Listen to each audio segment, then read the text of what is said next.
शुरू से किस प्रकार के अध्ययन सामग्री का उपयोग करना चाहिए, क्या करना चाहिए, क्या नहीं करना चाहिए, तो मैं शुरू से बताते चलूँगा। आज डेट है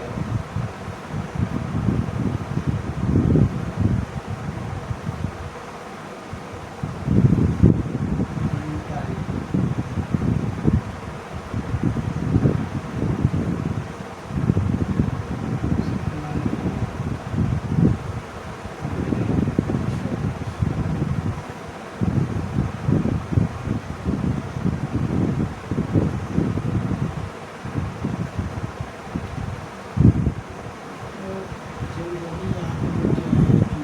शिक्षा की पढ़ाई करते हैं,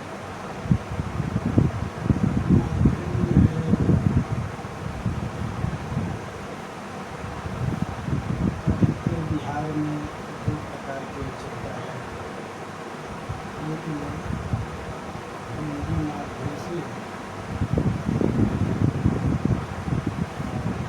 दूसरा अंग्रेजी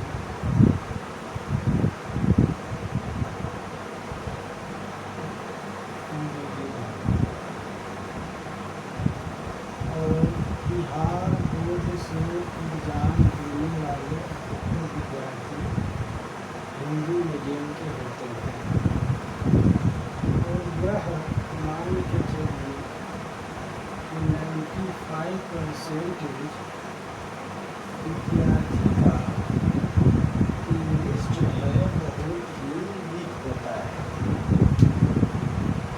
और उस वीकनेस के कारण विद्यार्थी उच्च स्तर की शिक्षा प्राप्त करने के दौरान उनको बहुत ही कठिनाइयों का सामना करना पड़ता है। और अंग्रेजी माध्यम जैसे CBSE, ISC या फिर अदर बोर्ड से जो एग्ज़ाम देते हैं और जिसका मीडियम इंग्लिश है, उसका परफॉर्मेंस 95% बेहतर होता है। इंग्लिश में ही नहीं, इंग्लिश में नहीं, हर जगह पर, क्योंकि प्रोजेक्ट में अंग्रेजी जानने वाले को बहुत ही बेहतरीन एजुकेटेड पर्सन माना जाता है। यदि आपका इंग्लिश वीक है और किसी और भाषा में आप महारत हासिल कर चुके हैं और उसी भाषा से यदि आप अपने वैज्ञानिक सोच को विकसित करना चाहते हैं, तो उसमें आपको बहुत ही कठिनाइयों का सामना करना पड़ेगा। क्योंकि इंग्लिश के अलावा जो मॉडर्न माध्यम है, वह भारत में जो बुक है वह उपलब्ध नहीं हो पाती है, जिसके कारण जो हिंदी माध्यम के लोग या फिर क्षेत्रीय लैंग्वेज के जो जानकार हैं, उनको वैज्ञानिक शिक्षा प्राप्त करने में बहुत ही कठिनाई होता है। और उसके साथ साथ भारतीय सिविल सर्विस का जो एग्ज़ाम है, वह अधिकतर इंग्लिश मीडियम के विद्यार्थियों के लिए बेहतर यानी कि बनाई गई है। हिंदी मीडियम को या फिर जो क्षेत्रीय लैंग्वेज है, जैसे संस्कृत हो गया, उसके बाद उर्दू हो गया, उसके बाद तेलुगु हो गया, कन्नड़ हो गया, उड़िया हो गया, बंगाली हो गया, असमिया भाषा हो गया, गुजराती हो गया, मराठी हो गया। तो ये सब भाषा में यदि आप क्या है कि महारत हासिल कर चुके हैं, लेकिन इंग्लिश आपका वीक है, अंग्रेजी वीक है, तो सिविल सर्विस की तैयारी करने में आपको बहुत ही कठिनाइयों का सामना करना है। तो सिविल सर्विस की यदि आप तैयारी करना चाहते हैं तो मुख्य रूप से आपको ध्यान देना होगा इंग्लिश पर। यदि आप अंग्रेजी पर ध्यान देते हैं रिटेन लैंग्वेज, और उसमें क्या है कि अगर समझ मस्तिष्क हो जाती है तो मान के चलिए कि आपका जो गवर्नमेंट जॉब है या प्राइवेट मल्टीनेशनल कंपनी में जॉब है, वहाँ बहुत ही बेहतरीन पोस्ट पर मिल पाएगी, अन्यथा आपका एजुकेशन बेकार मानी जाएगी। तो हम लोग आज मुख्य से चर्चा कर रहे हैं कि सिविल सर्विस की तैयारी करने वाले विद्यार्थियों क्या यानी एजुकेशन होनी चाहिए। तो हम यह सजेशन देंगे कि क्षेत्रीय भाषा में एजुकेशन न प्राप्त करके वर्ल्ड वाइड जो लैंग्वेज वर्ल्ड में भी क्या है कि बोली जाती है, चर्चा में रहती है और कानूनी कार्रवाई अधिकतर जिस भाषा में होती है उस भाषा में एजुकेशन प्राप्त करें और बेहतर रोजगार प्राप्त कर पाएंगे। इससे जैसे सिविल सर्विस का एग्जाम यदि आप क्या है कि इंग्लिश मीडियम में देते हैं तो सिलेक्शन का चांसेस जो है 95% होता है, और यदि हिंदी में देते हैं तो मात्र 5% है चांसेस आपकी जॉब जो है वो पाएगी। इसमें कोई गारंटी नहीं है क्योंकि 5% है। यदि मान लीजिए जहाँ पर 100 विद्यार्थी से भरेंगे उसमें से मात्र 5 को भरेंगे, और यहाँ पर 100 विद्यार्थी जो है इंग्लिश मीडियम होंगे, वहाँ पर 95 विद्यार्थी क्या है कि सिलेक्शन लेकर के जाएंगे। तो हम जो है मुख्य रूप से आज चर्चा कर रहे हैं यदि कोई विद्यार्थी क्षेत्रीय लैंग्वेज में एजुकेशन प्राप्त किया है, वह व्यक्ति क्या है कि यह मान के चले कि वह सिविल सर्विस के एग्जाम में बेहतरीन परफॉर्मेंस नहीं कर पाएगा, तो उसके लिए गवर्नमेंट जॉब क्या मुमकिन है या नामुमकिन है उस पर भी चर्चा करेंगे। तो गवर्नमेंट जॉब जो है जैसे मान लीजिए कि बिहार है, बिहार में आपको क्या है कि जो लोकल पोस्ट होते हैं उसमें आप हिंदी मीडियम में क्या है कि एग्जाम दे सकते हैं और क्वालिफाई कर सकते हैं, लेकिन उसमें भी क्या है कि इंग्लिश का वेटेज रहता है। इंग्लिश में प्रश्न रहते हैं, इंग्लिश में बोलना अनिवार्य है या अनिवार्य नहीं है, फिर भी क्या है कि जानकारी होना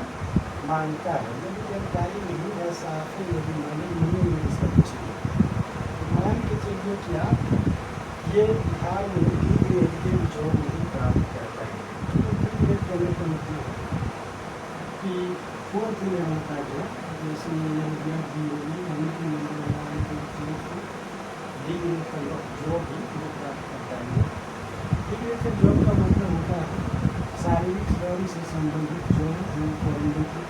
बिहार गवर्नमेंट निकालती है या फिर कोई भी आने के बाद निकालती है। हम लोग उससे चर्चा कर रहे हैं कि सिविल सर्विस के लिए क्या क्या जरूरी है। तो हम कहेंगे कि नर्सरी से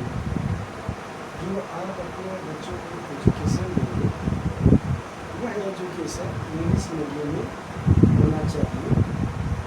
और इंग्लिश मीडियम में होने के साथ साथ वैज्ञानिक शिक्षा अधिक होनी चाहिए, और वैज्ञानिक शिक्षा जितना अधिक होंगे उतना ज़्यादा सिविल सर्विस में सिलेक्शन के चांसेस अधिक होंगे। यदि आपका आध्यात्मिक शिक्षा अधिक है, चाहे मीडियम कुछ भी हो, तो मान के चलिए कि आपका सिलेक्शन नहीं हो पाएगा, क्योंकि आधुनिक भारत में इंडियन में वैसे विद्यार्थियों का मांग है जो विद्यार्थी सामान्य तौर पर वैज्ञानिक सोच रखने वाले होते हैं। जैसे अधिकतर आप देखते रहिएगा सिविल सर्विस में डॉक्टर, इंजीनियर ये सब सिलेक्शन ले लेते हैं, क्योंकि ये लोगों को अधिक यानी कि मानसिक रूप से विकसित माना जाता है। यदि मान के चलिए कि आप किसी और लैंग्वेज में या फिर और सब्जेक्ट में ग्रेजुएट है, तो आपको सिविल सर्विस में बहुत क्या है कठिनाई का सामना करना पड़ेगा और जल्दी सिलेक्शन जॉब मिल जाना कारण है, क्योंकि सिविल सर्विस को समझने में भी क्या है कि सामान्य तौर पर विद्यार्थियों को ज़्यादा समय लग जाता है और जिससे वह क्या है कि भ्रमित हो जाते हैं और यही कारण क्या है उनको सिलेक्शन से रोकता है। तो आपको सामान्य तौर पर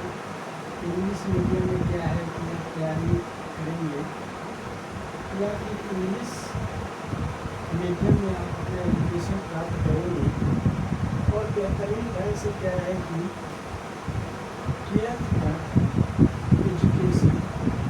प्राप्त करें सामान्य विद्यार्थियों की तरह सभी विषय को सही तरीक़ा से सही वेटेज में पढ़ें। और उसके बाद यदि आपको कोई बेहतर गाइड करने वाला हो या न भी हो, यदि आप सिविल सर्विस की तैयारी करने के लिए उत्सुक है, उसके लिए आप किसी एक संस्थान को बेहतर यानी कि इंफॉर्मेशन प्राप्त करने के बाद ज्वाइन करें और उससे अंडर ग्रेजुएशन में ही सिविल सर्विस से संबंधित सारे इंफॉर्मेशन और अध्ययन तरीका तौर तरीका जो भी यानी कि रूल और रेगुलेशन है उसको प्राप्त करें और ग्रेजुएशन फाइनल होते होते आप उसमें बेहतरीन अध्ययन जो है प्राप्त कर लेंगे और बेहतर अध्ययन हो जाएगा। उसके बाद आप क्या है कि फर्स्ट अटेम्प्ट में ही यानी कि प्रथम बार ही यदि आप एग्जाम देते हैं सिविल सर्विस का ही और निकाल लेते हैं और यदि एज आपका 21 से 22 के बीच में है तो मान के चलिए कि आप बहुत ही बेहतरीन परफॉर्मेंस कर रहे हैं। यदि 21 से 22 के या फिर ज़्यादा से ज़्यादा 23 हो सकता है, ये 3 साल आप अपनी सिविल सर्विस में देंगे। उससे ज़्यादा देना है 24 यानी 4 अटेम्प्ट आप दें। सिविल सर्विस में 4 अटेम्प्ट जो है दे, यदि इसमें नहीं हो पाता है तो फिर आप क्या है कि PCS एग्जाम ही दे। PCS एग्जाम यानी कि जो स्टेट लेवल की बोर्ड करवाते हैं, जैसे बिहार हो गया UPSC करवाते हैं, उनकी जो है PCS करवाते हैं, वो भी एग्जाम दे। यानी कि प्लान बी और प्लान ए भी रखें। प्लान ए में सिविल सर्विस यानी UPSC का रखें और प्लान बी में PCS एग्जाम रखें और इस प्रकार से अपना क्या है कि ये तैयारी को संपन्न करें और इसे हम लोग जानकारी जो है प्राप्त करेंगे। आगे हम लोग जो है पढ़ेंगे क्या, तो यदि मान करके चले कि हम लोग यदि शुरू से ही क्या है कि सिविल सर्विस की ओर झुकाव रखते हैं तो सिविल सर्विस में झुकाव रखने के लिए अधिकतर क्या है कि मेरे टीचर जो है आपको सजेशन देंगे और वो सजेशन क्या देंगे, क्लास 6 से लेकर के और 12th के बीच जो है विषय को गहन अध्ययन होना जरूरी है। और गहन अध्ययन में क्या है कि सामान्य तौर पर जो है हिस्ट्री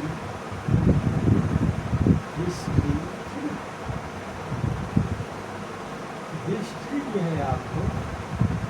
पढ़ेंगे। उसके बाद ज्योग्राफी पढ़ेंगे। उसके बाद क्या है कि आप इकोनॉमिक पढ़ेंगे। उसके बाद साइंस पढ़ेंगे। उसके आपका सोशल साइंस पढ़ेंगे। ये सारे चीज़ को क्या है कि आपको अध्ययन करना पड़ेगा क्लास 6 to 12।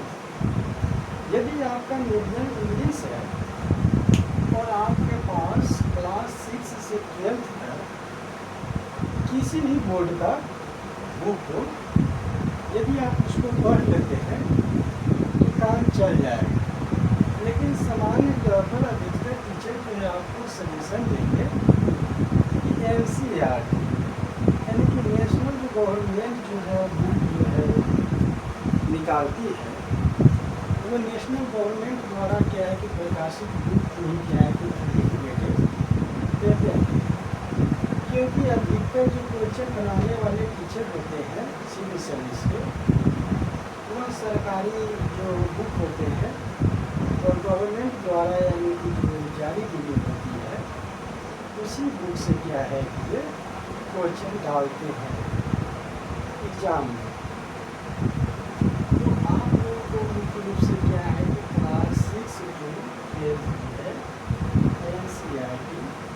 बेहतरीन ढंग से अध्ययन करना पड़ेगा। जैसे हमने इसमें बताया जियोग्राफी,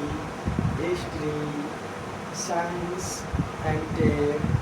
उसके बाद सोशल साइंस, इकोनॉमिक्स,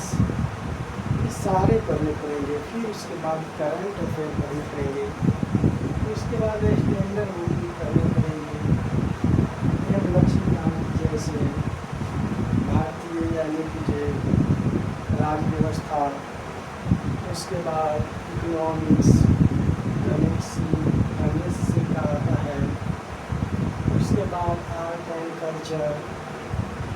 पढ़ेंगे। उसी प्रकार से कोई यानी कि स्टैंडर्ड बुक है, कुछ अकेडमी द्वारा प्रकाशित की गई है, उसको ही पढ़ेंगे। और एक एक करके आपको बेहतरीन ढंग से अध्ययन करना पड़ेगा। और रही बात कि हम अपने अकेडमी में क्या क्या चीज़ अध्ययन कराएंगे, तो यदि आप हमारे साथ जुड़ते हैं तो मुख्य रूप से जो मैंने अभी आप लोगों को बताया कि हिंदी मीडियम के विद्यार्थी का जो सिलेक्शन रूटीन है बहुत ही कम है, लेकिन गवर्नमेंट अब चाह रही है कि इसमें कुछ सुधार लाई जाए और हिंदी मीडियम के विद्यार्थियों का क्या है कि परसेंटेज बढ़ रहा है, तो उसका सिलेक्शन भी क्या है कि बढ़ाने का कोशिश की जा रही है। और रही बात कि आप लोग तैयारी करेंगे तो मुख्य रूप से सेल्फ स्टडी बेहतर है या फिर किसी टीचर का गाइड या फिर किसी को आप अपने से अनुभवी व्यक्ति को गाइड मैन मान करके अध्ययन करेंगे, जिससे आपका सिलेक्शन की चांसेस बढ़ जाए। यदि सिलेक्शन ना भी हो तो सिविल सर्विस में जो सिलेबस है उसके अध्ययन करने के बाद कोई भी एस्पिरेंट अपने आप को ये नहीं कह सकता है कि हमारे पास कुछ करने के लिए नॉलेज नहीं, क्योंकि उसके पास भरपूर नॉलेज होती है और वह अपने नॉलेज के बदौलत बेहतर रोजगार प्राप्त कर सकते हैं। बेहतर रोजगार सिर्फ गवर्नमेंट रोजगार ही नहीं, प्राइवेट रोजगार भी प्राप्त कर सकते हैं। चाहे वह अपना बिजनेस बेहतर प्राप्त कर सकते हैं, बिजनेस चला सकते हैं, या फिर वह उसको जिस चीज़ में इंटरेस्ट है यानी लगाव है, जो चीज़ वो करना चाहते हैं वो कर सकते हैं। क्योंकि सिविल सर्विस की तैयारी करने के बाद विद्यार्थियों का मानसिक स्थिति जो है इतना तो मजबूत हो जाती है कि वह अपना जो वेटेज है पहचान जाती है, वो पहचान जाता है और उसके आधार पर वह अपने जीवन बेहतरीन बनाने के लिए दूसरे पर निर्भर होना पसंद नहीं करते। ठीक है, तो मुख्य रूप से हम लोग यह चर्चा करेंगे कि सिविल सर्विस का जो तैयारी करने वाले हैं उसका जो है रहन सहन, उसका दोस्ती, उसका माहौल और वह किस प्रकार से दिनचर्या को फॉलो करेंगे। तो इसमें जो है मुख्य रूप से आप ये मान के चले कि सिविल सर्विस की तैयारी करने वाले विद्यार्थियों का जो है जीवन ज़्यादा रोमांचिक नहीं होता है, यानी कि रोमांस ज़्यादा नहीं कर पाते हैं अपने तैयारी के दौरान, क्योंकि अधिकतर समय जो है उनका अध्ययन में और मानसिक विकास के लिए देना पड़ता है। और जो विद्यार्थी अधिकतर समय अध्ययन से हटा करके कहीं और देते हैं और वह विद्यार्थी बार बार एग्ज़ाम दे रहे हैं और उसका सिलेक्शन नहीं हो पा रहा है, तो यह मान के चलिए कि वह विद्यार्थी का दोष है। उसमें किसी का दोष नहीं, खुद का विद्यार्थी का दोष है। क्योंकि जो विद्यार्थी यदि कहता है कि हमने अपने पूरे विद्यार्थी जीवन में गवर्नमेंट द्वारा दी गई 5 अटेम्प्ट, सामान्य तौर पर 5 अटेम्प्ट यानी कि सिविल सर्विस में खत्म कर दिया और फिर भी मेरा सिलेक्शन नहीं हुआ, तो मान के चलिए कि वह विद्यार्थी अध्ययन के अलावा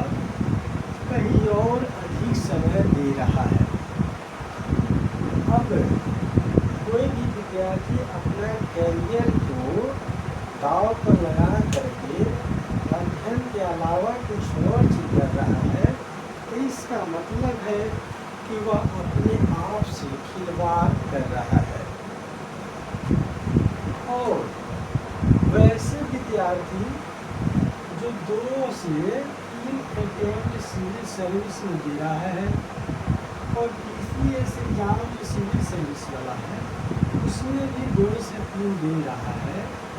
यदि उनसे निकल नहीं पा रहा है तो उसको तैयारी छोड़ करके बिजनेस या फिर जिसमें उसको स्किल प्राप्त है वह स्किल के बदौलत अपना रोजगार प्राप्त करे और जीवन को बेहतरीन बनाने का कोशिश करे। और 2 से 3 अटेम्प्ट यानी मान के चलिए कोई भी विद्यार्थी पहला अटेम्प्ट 21 और 22 साल के उम्र में देता है और मान के चलिए वह 25 से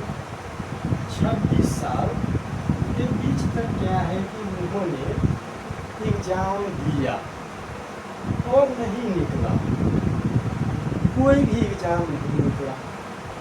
तो फिर इससे आगे गवर्नमेंट जॉब की तैयारी करना मतलब मूर्ख ही मूर्ख माना जाए, क्योंकि इससे ज़्यादा समय मध्यम वर्ग के लोगों के लिए देना मतलब अपने आप को जीवन का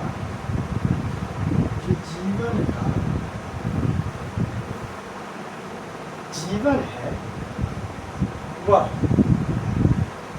जीते जी नर्क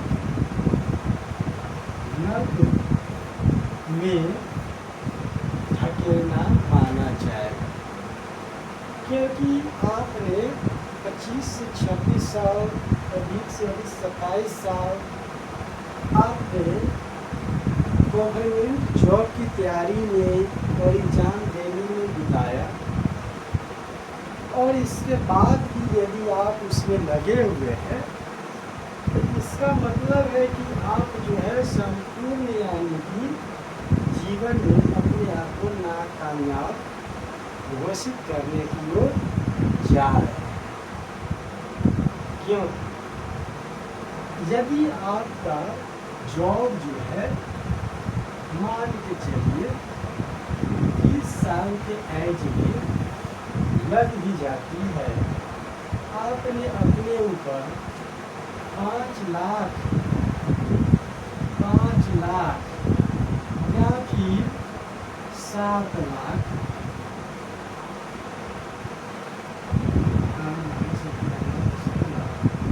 तो आपने इतना के बीच में इन्वेस्ट किया पैसा, प्लस में समय, प्लस में आपने मान के चलिए कि एवरेज जो है 10 घंटा पढ़ाई किया पर डे 24 घंटा में से, और 10 घंटा पढ़ाई करने के बाद मान के चलिए कि आपने जनरल आमतौर पर जो है 1.5 हाजिरी यानी कि पर डे काम किया। जनरल यानी कि जो शारीरिक श्रम करते हैं उनको 600 के हिसाब से 900 रुपया पर दिन मिलती है। यदि आपका ये हुआ और मान के चलिए कि 5 साल आपने इतना किया, फिर भी आपको आना 45, ठीक है। यानी कि मान के चलिए कि आपने इतना यानी कि 5 साल, ठीक है, और 5 साल दिया 12 5 60 पर 60 महीना से आपने इसको गुना करेंगे। यहाँ पर 60 महीना से आपने गुना करेंगे, ठीक है, और यहाँ पर डे है ये, ठीक है, 60 महीना और ये पर डे है, तो इसमें हम 30 से गुना करेंगे, फिर यहाँ पर रुपया 27,000 हो जाएगा, ठीक है। कितने हो जाएंगे? 27,000 हो जाएंगे, और 27,000 गुने यदि हम 7 महीना करेंगे टोटल यानी कि हमारा हो जाएगा एवरेज मान लीजिए 642 के 16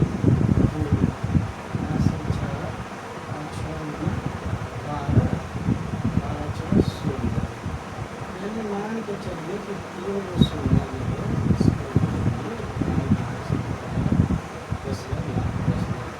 यानी कि एवरेज जो है मान के चलिए कि 16 लाख खर्च किए, 16 लाख किए, और यहाँ पर 5 लाख के मान के चलिए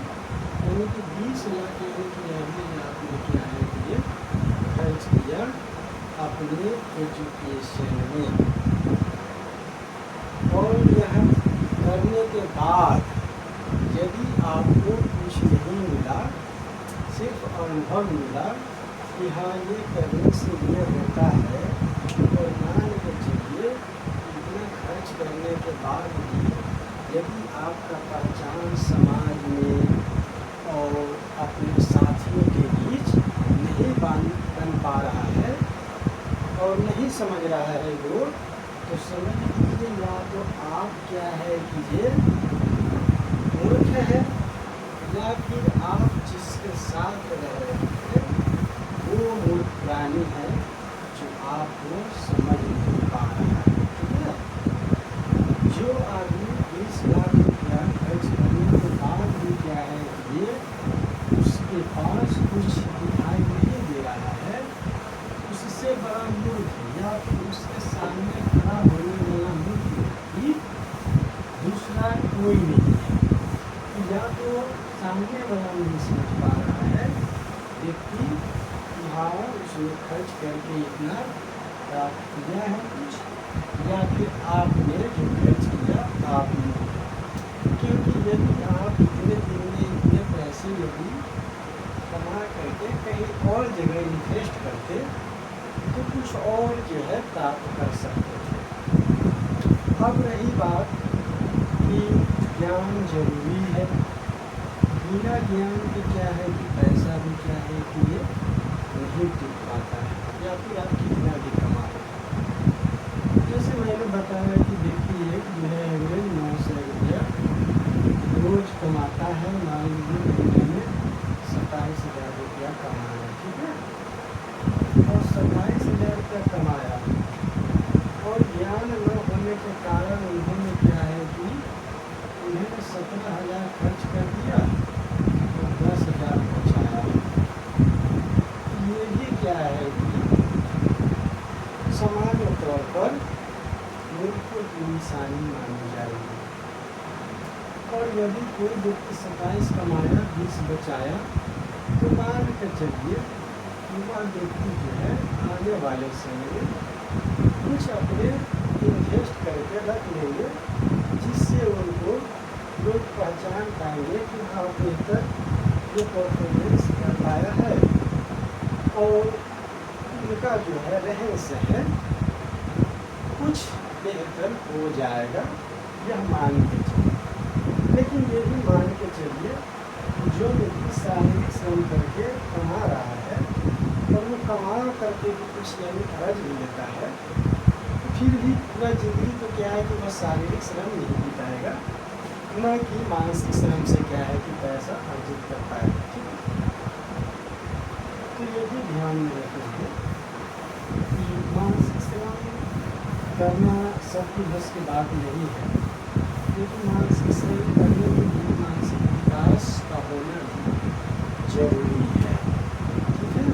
तो आज हम लोग इतना ही समझेंगे। तो अगले क्लास में हम लोग